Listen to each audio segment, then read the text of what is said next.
And what's up mga kagala, welcome to our first motovlog. May pupuntahan tayo isang coffee place ngayon. Ito ay Coffee Bay, banda sa May Angeles. Ito po yung kanilang pangalan ng shop. And may kikitain na rin tayo isang tropa na medyo matagal-tagal ko na rin hindi nakasama, nakakwentuhan. And nakita din namin medyo maganda yung reviews nung coffee shop. And interested din kami ni Commander, ni Mrs. Jan. So puntahan natin, tara, let's go. Pero higit sa lahat, ito muna tayo dito sa may 7-Eleven. Magwi-withdraw daw si Mrs. ng gas namin at ng pang coffee sa Coffee Bay. So let's go.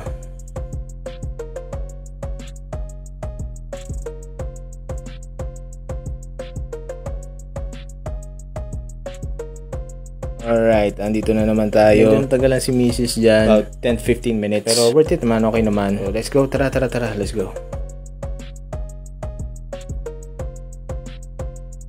At sa part na to, medyo naghihingulan ng ating motor. So we need to start looking for a gas station. Unang makikita natin gas station, liko tayo doon guys. Let's go.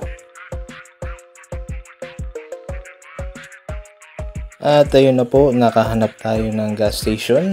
Fuel sa ating rides na to ngayon is Orange Fuel. Yan, dito tayo sa Mexico ngayon, sa may Pampanga. Papagasang tayo. Bigyan natin ng konting inumin ng aking alaga na Cafe 400. Medyo nauuhaw na po, so let's go. At syempre, kung may magtatanong man sa inyo kung malakas ba ang konsumo nitong motor natin na si Dos Dapongkan, kung di kayo sanay sa mga 400cc na motor, it's about 19 to 20 kilometers per liter. At ayan, medyo nauuhaw ang ating motor.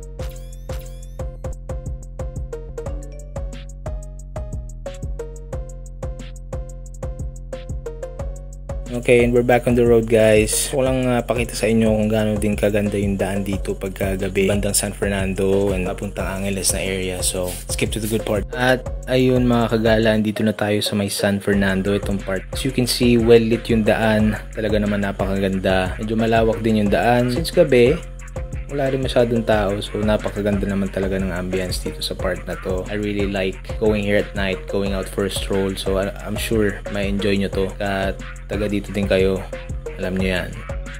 At dito sa part na to mga kagala, medyo approaching na tayo sa San Fernando, Pampanga intersection. From intersection, kakanan tayo dyan, papuntang Angeles. Let's go! At ayun mga kagala, dito na tayo kakanan from intersection. Punta ng Angeles itong daan na to. So let's skip to the better part of the road.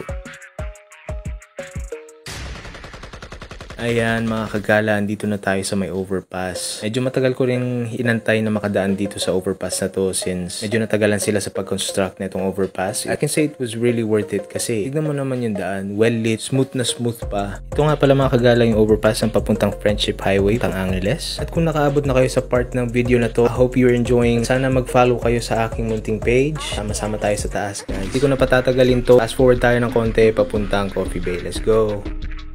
At ayun mga kagala, nakarating din tayo sa ating destinasyon, Coffee Bay, Angeles. Kung makikita nyo naman ang parking lot, maliwanag, malawak din. Kayang-kaya nyo dalhin lahat ng tropa nyo dyan, buong angkan nyo dyan. Talaga naman kasyang-kasya. Ito, park muna natin ang ating motor. Meron nga pala silang secluded area section para sa parking ng mga motor. Makikita nyo naman sa labas pa lang, medyo talagang napaka-aesthetic na ng design.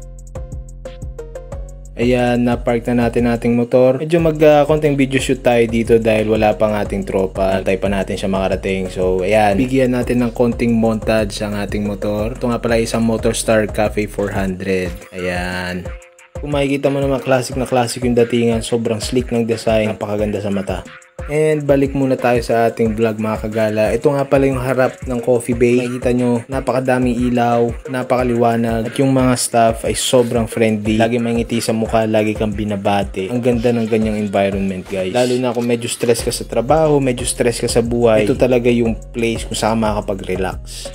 Sobrang lamig nga pala ng establishment na to. So pupunta kayo dyan at lamigin kayo, magdala kayo ng jacket. Kung makikita nyo naman ang menu nila ay talaga napakadami. So many things to choose from pies to cakes hanggang cheesecakes, you name it. At meron nga pala silang mga accessories tulad ng mug at mga tumblers. As you can see, labas nga pala tayo pumuesto mga kagala. Total maganda rin naman yung panahon sa labas. Nakikita mo naman napakaganda rin ng ambience dito sa outdoor section nila dito sa labas ng Coffee Bay, Angeles. At dito sa part na to mga kagala, nagkwentuhan na kami dyan, konting catch up sa buhay. Actually, medyo napasarap nga kami ng kwentuhan dyan kasi umabot na kami hanggang sa nasarado namin yung place. Makikita nyo mamaya, wala nang ilaw, wala na rin palang tao. Kami na lang yung natira sa parking lot. Don't worry, sinabi naman nila na magsasarado na sila. Talagang sinulit lang namin yung oras kasi nga medyo matagal natin di nakasama yung tropa. Fast forward tayo ng konti mga kagala. Ito nga pala yung sinasabi ko kanina na saraduan na kami. Sinulit talaga namin yung oras dyan. Uwian na, hindi rin naman kami papayag na uwi tayo na hindi namin kayo igagala ng konti dito sa Pampanga. Bilang pasasalamat na rin sa inyo dahil pinanood nyo itong video hanggang sa dulo. At sana na-enjoy nyo itong video na to. Ako nga pala si Gala ni Dos Motovlog. We'll see you on the next gala.